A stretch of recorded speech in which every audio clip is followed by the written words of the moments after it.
Oke ya teman-teman, sahabat dimana aja berada, salam satu hobi tentunya buat fish lover lah ya dimana aja berada. Nah ini agak sedikit jarang-jarang banget nih teman-teman ya update-update konten karena memang biasanya ngisi waktu luang selalu update konten. Ini karena memang agak sedikit repot, udah beberapa minggu ini tergolong hampir 2 bulan inilah repot banget teman-teman. Jadi nyempetin bikin konten agak sedikit sulit. Nah ini mumpung senggang sambil nunggu matang ngantuk itu teman-teman, barusan beberes jualan. Nah tentunya ingin ngebahas tentang ikan yang satu ini nih. Nah tentunya ngebahas ikan yang satu ini ya, dari proses pemeliharaan, pemogresan biasanya untuk para keeper dan untuk para breedernya atau breeder baru yang ingin coba-coba di rumah ya, ikan cana blue pulchra. Nah tentunya ikan cana blue pulchra ini memang tergolong tantangan banget ya. Di luar sana banyak sekali ya, mungkin buat teman-teman semua di rumah agak sedikit kesulitan nih untuk penjodohan cana blue pulchranya. Jadi banyak juga istilah yang mengatakan 101 sih mungkin atau 1001 lah istilah seperti itu, bahwa ikan cana pulchra ini bakal proven. Jadi istilahnya sesuai judul dengan video ini ya, sulitnya untuk proses budidaya atau breeding ikan cana blue pulchra. Nah, kenapa dikatakan sulitnya? Karena memang ya teman-teman, sifat teritori ikan ini sangat tinggi. Jadi resiko yang akan kita dapatkan itu cukup lumayan tinggi sekali teman-teman. Nah, resikonya apa? Jadi karena teritorinya tinggi, jadi dalam masa-masa perjodohan itu biasanya perkelahian bakal terjadi. Bahkan sampai ikan ini salah satu ada yang kalah, dan jika kita sampai telat biasanya mati gitu teman-teman. Nah jadi di kesempatan video kali ini nih, coba nih kita ulas tentang proses budidaya atau breeding atau penjodohan ikan cana blue pulchra teman-teman.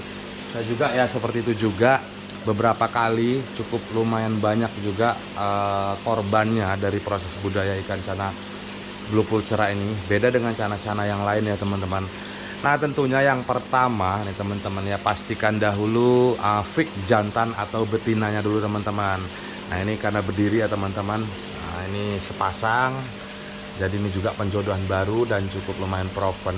Nah ngomong-ngomong soal budidaya ikan cana blue pulchra ini, bisa kita budidayakan di size 15 untuk mulai belajar bertelur teman-teman. 15 ke atas ya, mulai dari 15 sudah mulai bisa kita jodohkan. Nah tentunya proses penjodohan ini memang perlu kesabaran, tentunya pemerhatian khusus ya. Terus ada dua opsi cara nih teman-teman yang saya lakukan selama ini dari pengalaman-pengalaman yang sudah-sudah. Jadi dari pengalaman sering terjadi kematian di situ teman-teman ya. Nah tentunya yang pertama kita pastikan dulu positif jantan dan betinanya teman-teman.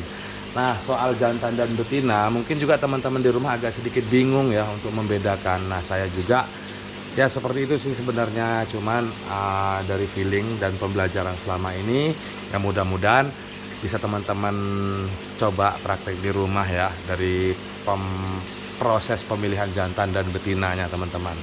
Nah tentunya ini karena memang barang di dalam akuarium ya teman-teman, saya nggak bisa raba-raba. Tentunya teman-teman tinggal cocokkan aja dari bahasa yang saya ucapkan, itu yang pertama. Yang kedua nih teman-teman ya, teman-teman bisa langsung balas di kolom komentar, mungkin ada yang kurang pahamnya teman-teman.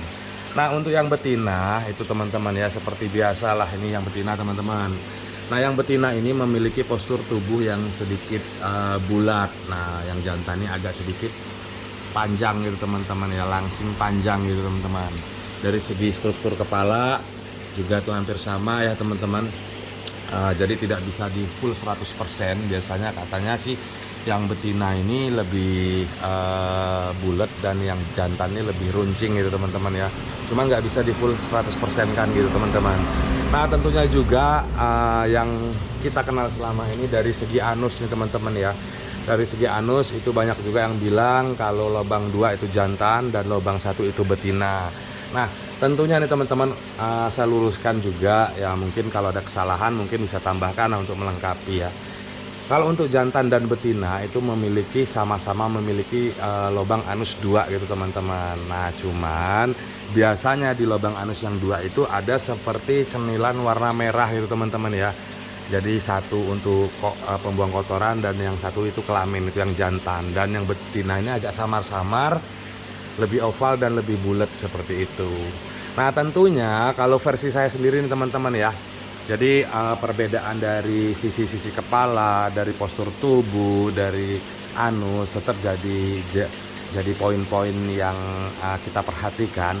Tentunya saya juga sendiri punya fix bagi saya sendiri teman-teman. Nah jadi contoh yang kita lihat ini, kita lari ke bawah ya teman-teman ya. Jadi ini lagi proses penjodohan. Aduh. Nah seperti ini teman-teman.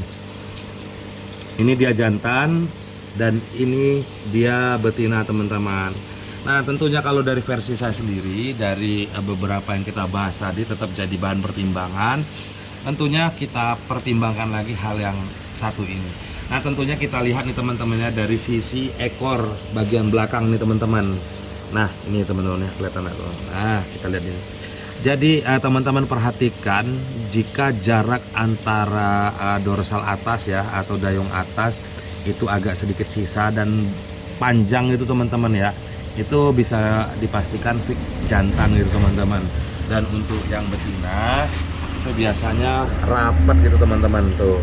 Jadi antara dorsal atas ujung ya, ujung belakang tuh teman-teman, dan ekor itu gabung lebih. Jadi kita lihat daging bagian ujungnya itu melebihi teman-teman tuh, bisa teman-teman bedakan. Nah itu rapat dan berlebih ya teman-teman tuh. Agak saya dikit tunjuk pakai tangan, mana nih.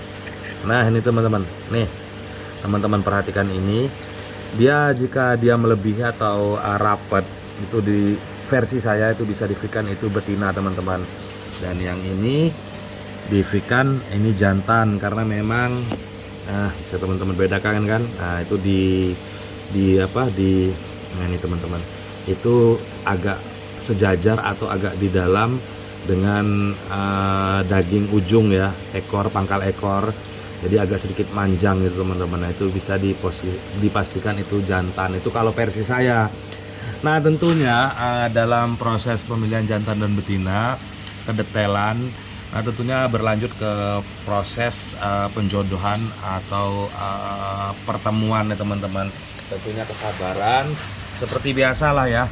Jadi karena memang teritori yang sangat tinggi, kita pastikan juga ukuran ini dipastikan sama lah minimal, jangan berat sebelah itu teman-teman ya. Jadi biasanya nggak jantan dan nggak betina itu sama-sama, semuanya teritori tinggi, sangat buas itu teman-teman. Nah di sini dia di posisi yang betina itu saya letakkan tali rapia atau pohon-pohon ganggang itu boleh. Nah nanti saat dia perkenalan cukup lumayan panjang sih, biasanya 1 bulan itu mulai kita perkenalkan, kita gabung sedikit-sedikit teman-teman. Nah tentunya itu cara yang pertama sampai dia proven, jadi sampai dia memang benar-benar akur dan berjodoh. Nah tentunya cara yang kedua ya teman-teman, ada juga cara yang kedua yang biasa saya terapkan. Tentunya saya juga karena memang skala hobi juga di sini, jadi nyambi-nyambi ya untuk proses budidaya ikan cana, cana pulkra dan cana-cana yang lain asiatica ya teman-teman. Nah tentunya karena memang si betina ini punya kandungan telur di dalamnya teman-teman.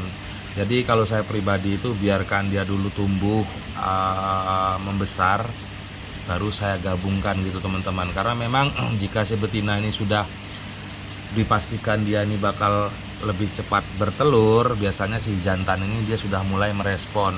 Seperti ikan yang pertama saya syuting tadi, itu dari kecil tergolong nggak pernah ketemu teman-teman, baru ketemu saat itu, terus 2 hari setelahnya langsung bertelur. Itu bertelur kemarin karena telur baru ya, udah 2 kali. Dan saya juga ya karena pembelajaran ini sendiri yang cukup lumayan mahal teman-teman, dari mulai cana pulkra ini untuk indukan cukup lumayan mahal, itu beberapa hampir 1 tahun lebih yang lalu ya, coba terus, jadi selalu gagal karena teritori yang tinggi. Saat dia penjodohan, selesai penjodohan terus mati salah satunya gitu teman-teman, biasa seperti itu.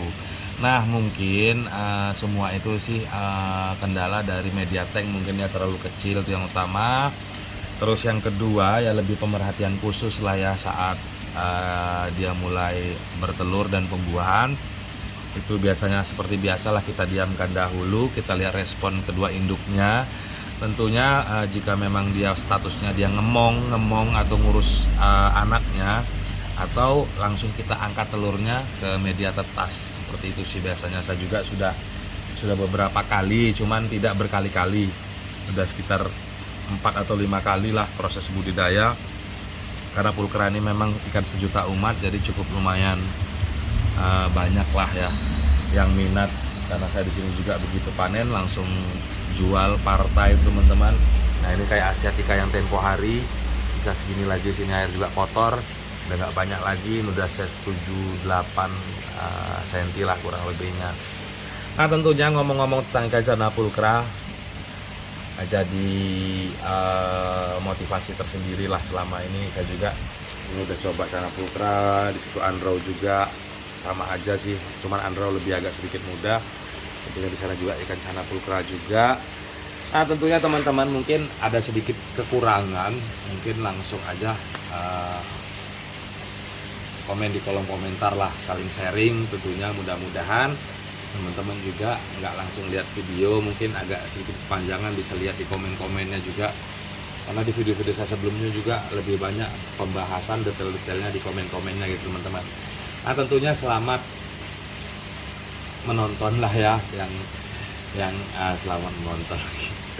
Sorry nih teman-teman, ini agak sedikit capek tentunya ya, sekedar lah ya, intinya tutur kata ucapan, mohon dimaafkan ya.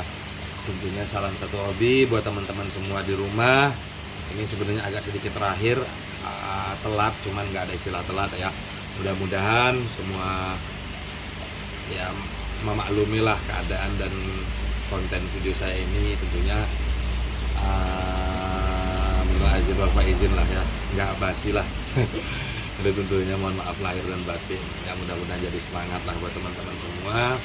Salam satu hobi, salam dari saya Reza Ornamental Fish.